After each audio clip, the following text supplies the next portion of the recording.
I'm just K Styles. This is why you bring in Rue K. This is why you bring in Brandon Dormis. This is Mm-hmm. why you still have to take Quan Graham. Still got Grady Jarrett. You still got David Onyemata. So, like, just based on the defensive line, we about 7, 8 deep already. So that's a good thing. It's a great thing if you look at how these contracts are actually constructed. Also, it's really interesting how they construct these contracts. So, like, they always have a batch of guys. It's not like, all right, one big contract, and that one big contract is, uh, for the most taking up a lump sum of the cap space, but it's it's like a trio of guys that they all always have coming in as well as going out.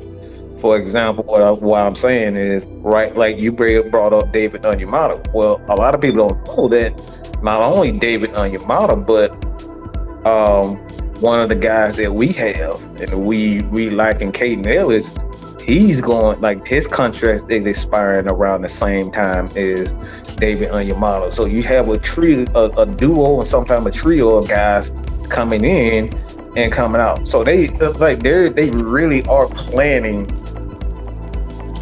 the roster instead of just like, all right, this guy going, we have to have one. They have a number of guys that's coming in and going out.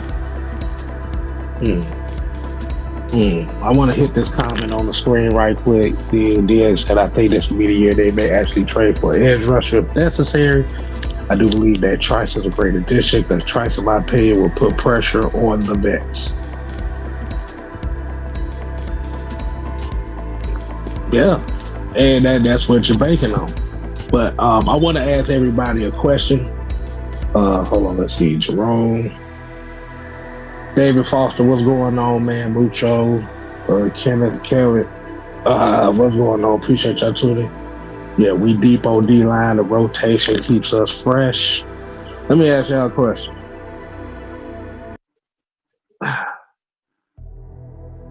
If you think about the defensive line depth we had in 2021 to 2024 to what we got now, do you believe that that is what you call a process into building something based on where that came from?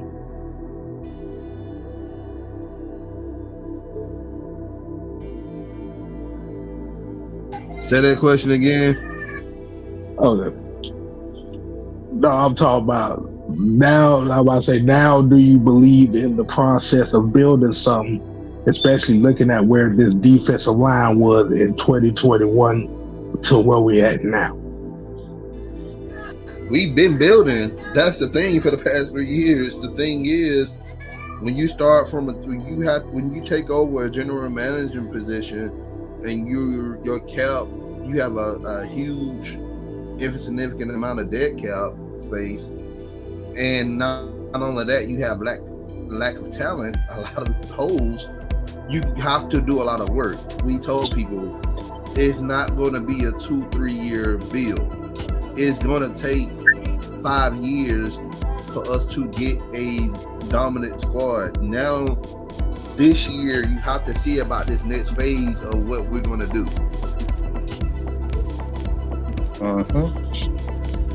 So what you're saying is that this year the phase is about success and seeing where you can build off of that. Yep.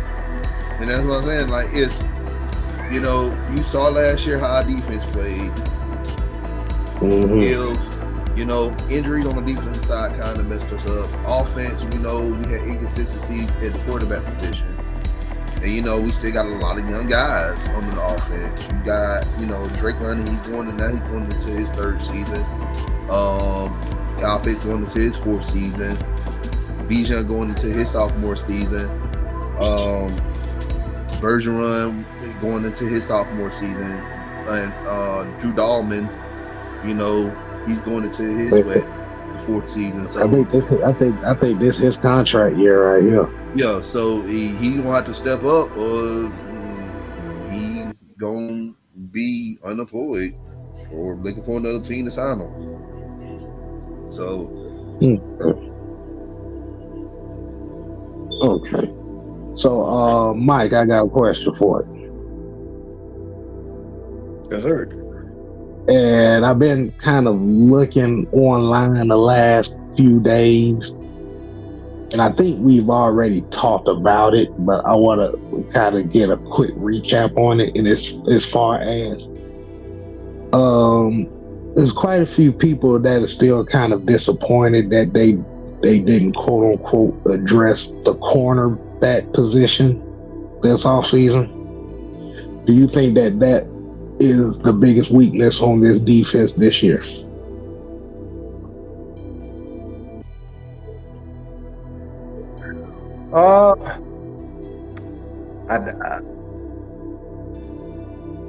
Well,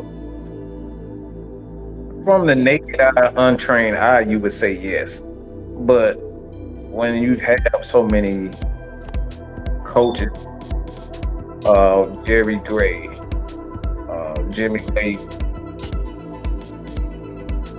obviously the head coach, Raheem Morris, like you got three coaches, so it's like they're not gonna let this DB room be trash or even the worst part of the defense.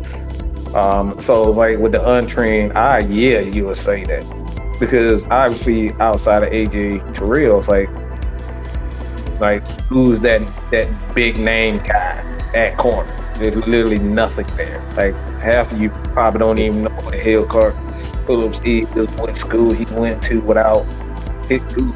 So like yes, for the untrained eye, but like when I look at the scheme itself, or this team doesn't necessarily need highly developed. I wouldn't say highly developed, but they don't really need overly athletically gifted DB.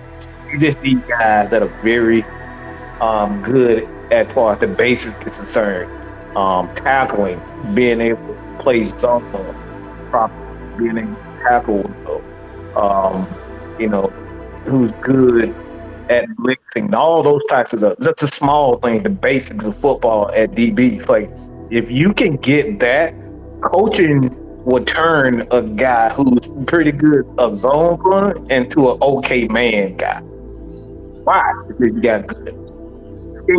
So as far as the talent is concerned, can it be better? Yes, but I think like the DBs are probably over